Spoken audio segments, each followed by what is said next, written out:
Greetings, wanderers of the night.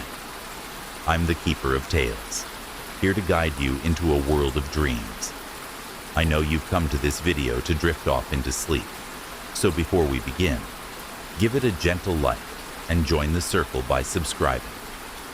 Tell me, where are you resting tonight, and what hour glows on your clock? Settle in, let the worries fade, and surrender to the calm. The old theater sat at the edge of town, its faded marquee barely visible through layers of grime and neglect. It had been abandoned for decades, a relic of an era when live performances brought life to quiet streets. I never intended to enter. It was curiosity that led me there, drawn by whispers of secrets buried within its walls. My name is Emily, and I came to this place seeking answers about my family's past. My grandmother had spoken often of her childhood in this very town, mentioning a theater where she once performed. She always described it with such fondness, yet whenever I pressed for details, her smile would fade, replaced by an expression I couldn't decipher. Now, standing before the crumbling facade, I felt compelled to uncover what lay hidden beneath those dusty curtains. The entrance creaked as I pushed open the heavy wooden door, releasing a wave of stale air tinged with mildew. Inside, the grandeur of the theater remained, though time had taken its toll. Velvet seats sagged under years of disuse, their vibrant red now dulled to a muted brown. The stage stretched out before me, framed by ornate gold trimwork, partially obscured by cobwebs. At the center stood a piano, its keys yellowed but still intact. As I explored further, I noticed something peculiar. A faint hum, resonating through the building, growing louder with each step toward the stage. It wasn't mechanical. It sounded almost alive. Ignoring the unease creeping over me, I climbed onto the stage, drawn to the source of the sound. Beneath the piano, etched into the floorboards, were symbols unlike anything I'd ever seen. They pulsed faintly, matching the rhythm of the mysterious hum.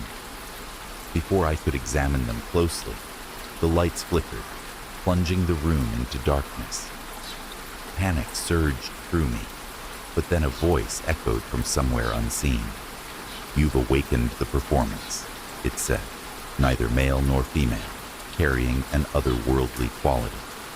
"Prepare yourself." Suddenly, figures began materializing on stage, men and women dressed in elaborate costumes from another time. Their movements were stiff, almost robotic, yet undeniably real.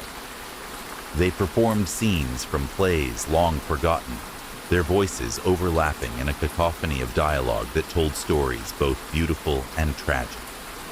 Each act revealed fragments of history tied to this theater, tales of love lost, betrayal, sacrifice, and redemption. Among these phantoms, one figure stood apart, a young woman whose resemblance to my grandmother left me breathless. She played the lead role in every scene, her presence commanding, despite the spectral nature of her form. As the final act unfolded, she turned to face me directly, speaking words I recognized instantly, lines my grandmother used to recite during our bedtime rituals. "You are part of this story now," the ghostly actress declared, her voice breaking free from the chorus of others. "Your choice will determine how it ends." Confusion gave way to resolve as I realized the truth. The theater wasn't just a building. It was a vessel for memories, preserving moments too precious or painful to let go. Those who performed here became bound to its magic, reliving their greatest triumphs and regrets, until someone new arrived to carry the torch.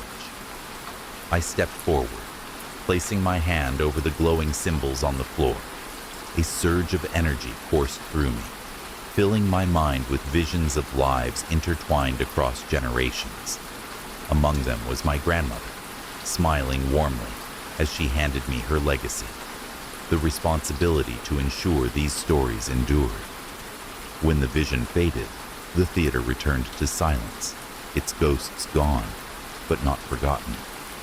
With newfound purpose, I vowed to restore the space, honoring those who had come before, while creating opportunities for future performers to leave their mark.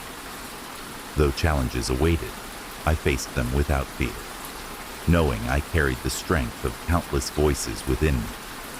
And so, the cycle continued, a timeless symphony of laughter, tears, and everything in between, echoing endlessly within the walls of the old theater. The small, picturesque town of Willowbrook seemed like any other rural haven, its cobblestone streets lined with quaint shops and cheerful flower boxes.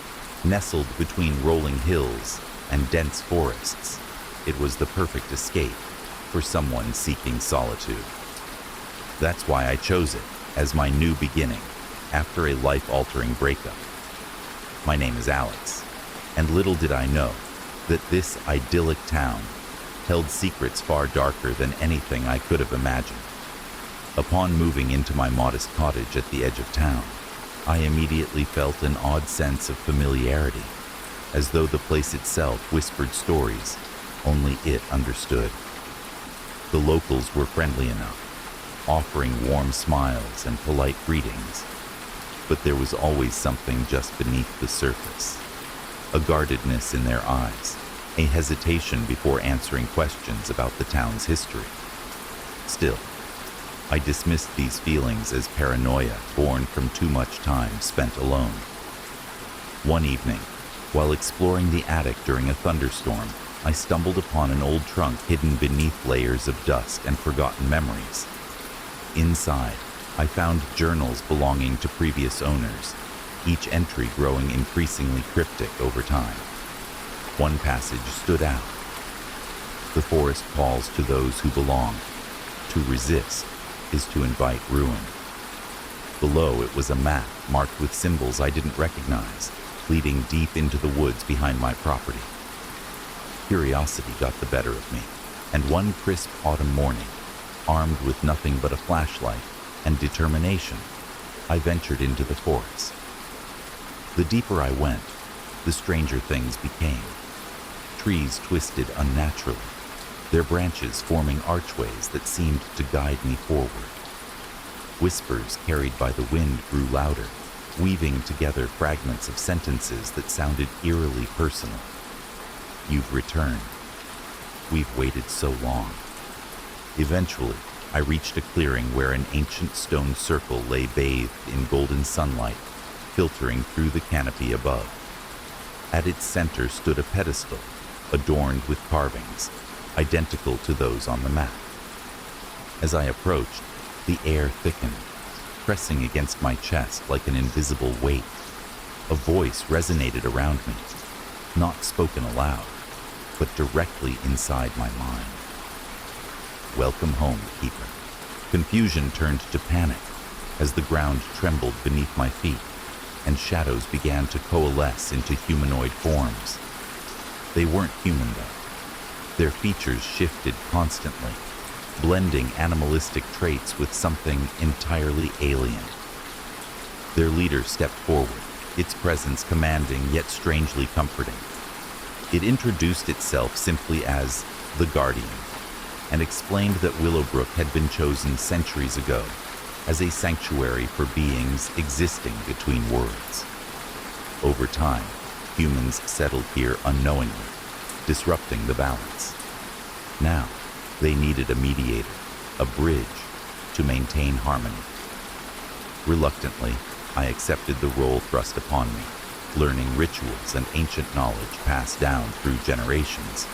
But with every lesson came a price. Glimpses of parallel realms, filled with wonders beyond comprehension, alongside horrors capable of shattering sanity. Each night, I dreamed of faces watching me, whispering promises of power if I abandoned my duty.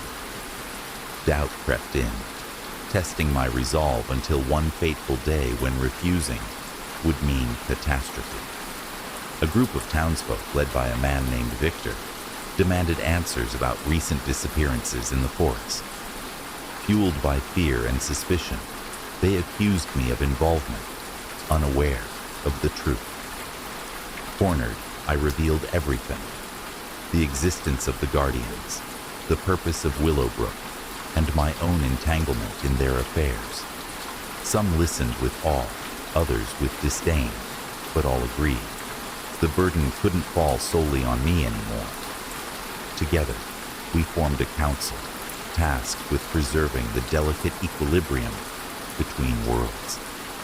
Though challenges remained constant, knowing I wasn't alone brought a strange sense of peace. The whispers still lingered, the shadows occasionally danced along the edges of perception. But now, I faced them head-on, no longer afraid.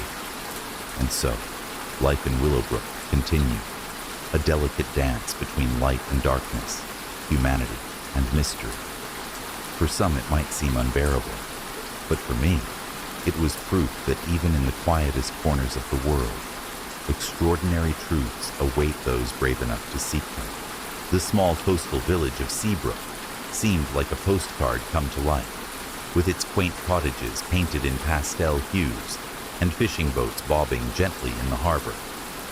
It was here, during an unseasonably stormy spring, that I found myself drawn by whispers of an ancient secret buried beneath its picturesque facade. I had arrived seeking solace after months of relentless heartache, a place where time moved slower and thoughts could breathe freely. The innkeeper, Mrs. Harper, greeted me warmly when I checked into the only guest house still open for visitors this late in the season. Her sharp green eyes seemed to pierce through my carefully constructed mask of calm as she handed over the key to room 12. "You'll be comfortable there," she said with a knowing smile. "Though, do try not to disturb the neighbors." It wasn't until later, while unpacking my things, that I noticed the faint scratching noise coming from the walls. At first, I dismissed it as old pipes, or perhaps mice. But as night fell and the wind howled outside, the sound grew louder, more deliberate. It wasn't random. It followed patterns, almost rhythmic, like Morse code tapped out by invisible hands. Sleep became impossible. Every creak of the floorboards sent my heart racing. By dawn, exhaustion weighed heavily on my shoulders, yet curiosity gnawed relentlessly at the edges of my mind. Determined to uncover the source of these unsettling noises, I ventured downstairs during breakfast, hoping Mrs. Harper might shed some light on the matter. She listened intently as I described what I'd heard, her expression shifting between concern and something darker: fear, regret. Finally, after several moments of silence, she leaned closer, lowering her voice so only I could hear. "That room, it holds memories of those who once lived here," she whispered. "Some say it connects us to places beyond our understanding." Her words sparked both fascination and dread within me. What kind of connection could exist between an ordinary bedroom and realms unknown? Over the next few days, I delved deeper into the history of Seabrook, visiting its library and speaking with locals whenever possible.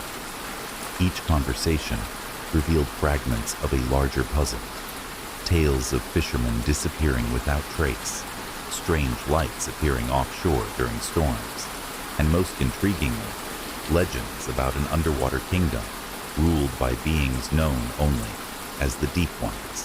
One elderly man, Mr. Langley, shared a story passed down through generations in his family.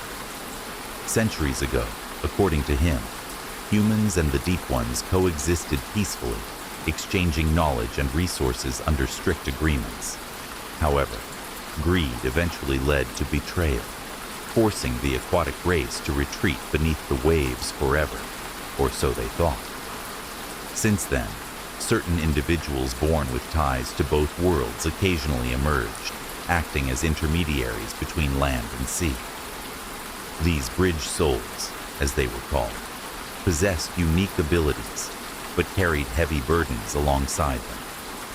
As pieces of this mysterious narrative came together, I couldn't ignore the growing suspicion that I too might play a role in this centuries-old drama. The scratches continued unabated, now joined by soft murmurs carried on the wind whenever I stepped outside. They weren't random sounds anymore. They formed phrases, questions directed specifically at me. Who am I? Why have you come? Do you remember?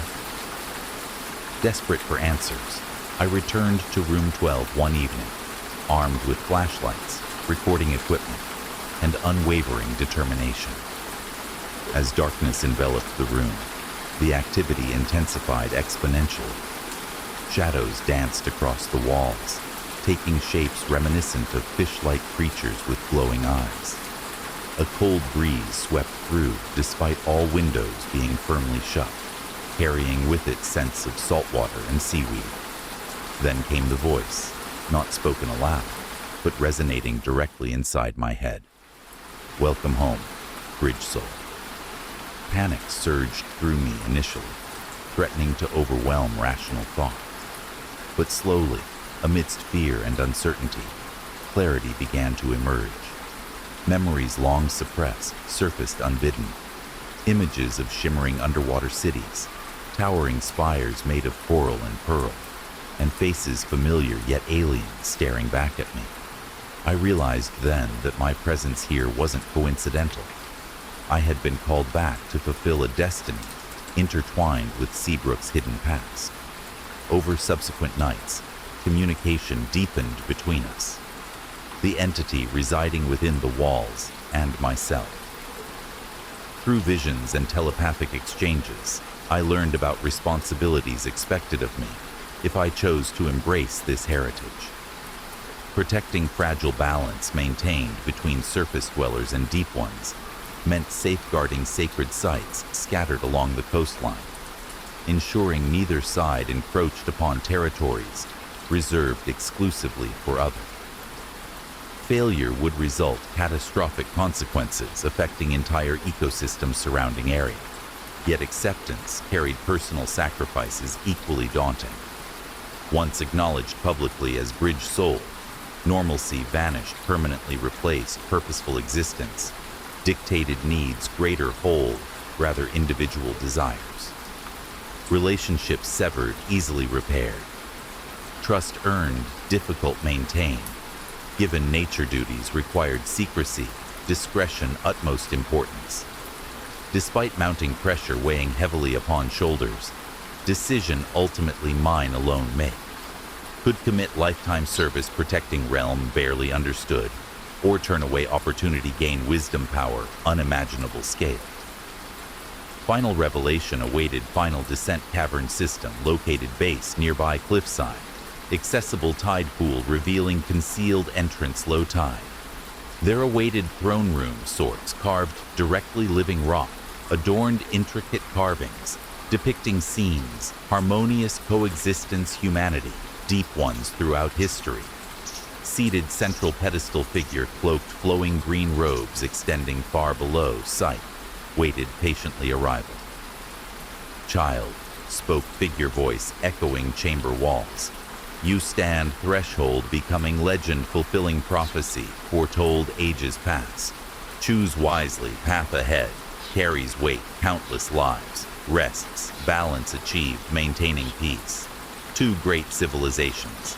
Step forward, accept mantle leadership offered. Step back, allow cycle hatred, vengeance continue perpetuity. Frozen moment hesitation before stepping forward, accepting challenge presented. Instantaneous transformation occurred. Consciousness expanding dimensions previously unfathomable comprehension. Awareness shifted fluidity, water currents, subtle shifts. Temperature salinity, informing decisions benefit collective whole. No longer confined boundaries, singular perspective, gained appreciation, interconnectedness, everything existence. Thus began journey serving bridge, connecting disparate cultures, fostering mutual respect, cooperation, necessary survival, thriving future generations. Though challenges remain, constant vigilance required detecting potential threats arising, either side divide. Fulfillment derived, knowing contributed preservation. Delicate equilibrium, preserving harmony, natural order. World above, below waves, crashing endlessly shorelines, beloved hometown Seabrook. And so, wanderers of the night, our tale dissolves into the shadows. The echoes of this story linger softly, like a whisper on the wind, carrying you deeper into the embrace of dreams. Rest now, beneath the watchful stars, and let the stillness cradle you until the dawn. Sleep well, my friends, until the next tale calls you back. Good night.